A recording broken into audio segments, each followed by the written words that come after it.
Hello বন্ধুরা, good morning. আজ একটা ছোট্ট ভিডিও নিয়ে এলাম। আমার ছোট্ট ছাদ বাগানে একটা সুন্দর একটা ফল হয়েছে, তো সেটাও তোমাদের সাথে শেয়ার করব বলে আজ এলাম। ছাদ বাগানে খুব গাছ নেই, অল্প স্বল্পই গাছ আছে। আর হচ্ছে যত্ন খুব একটা আমি করতে পারি না, যেটুকু জল দেওয়া, একটু মাটি খুঁড়ে দেওয়া, এইটুকুই আমার যত্ন। তো হচ্ছে ওইটুকু যত্ন দিয়ে খুব সুন্দর আমাকে একটা সকাল সকাল সারপ্রাইজ দিয়েছে আমার একটা ছোট্ট গাছ।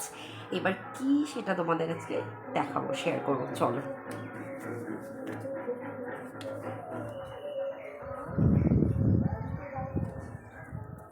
তো এই হচ্ছে আমার সকাল সকালের সারপ্রাইজ।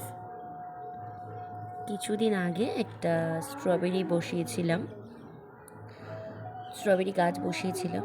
তো ওখান থেকে অনেকগুলো রানার বেরিয়েছিল। রানারগুলো আস্তে আস্তে একটা দুটো টবে বসিয়েছি। আজকে সকালবেলায় এসে দেখছি এই স্ট্রবেরিটা পেকে লাল হয়ে গেছে।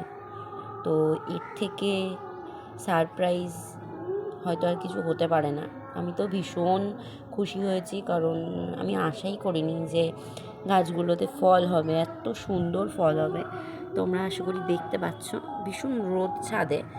তো আমি ভেবেছিলাম হয়তো কিছু হবে না, বা গাছগুলো হয়তো এরকমই থাকবে, নষ্ট হয়ে যাবে, যেহেতু আমি যত্ন করার কোনো টাইমই পাই না।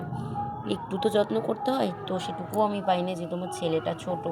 এখানে এখানে আরও অনেক স্ট্রবেরি হয়েছে, ছোট ছোট।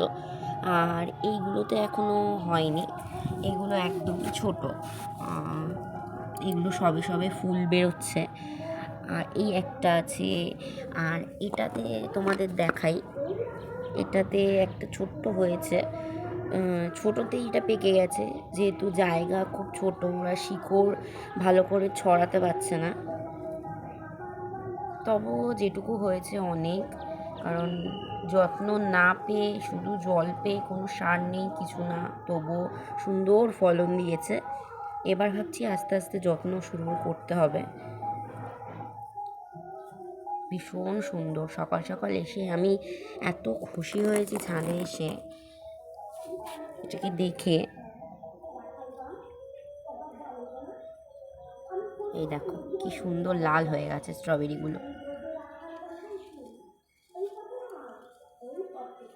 চলো, ঠিক আছে, আজকে ভিডিওটা এইটুকুই। আরও কত কি গাছে ফল হবে না হবে তোমাদেরকে আমি সব ছোট ছোট ভিডিওতে দেখাবো। টাটা।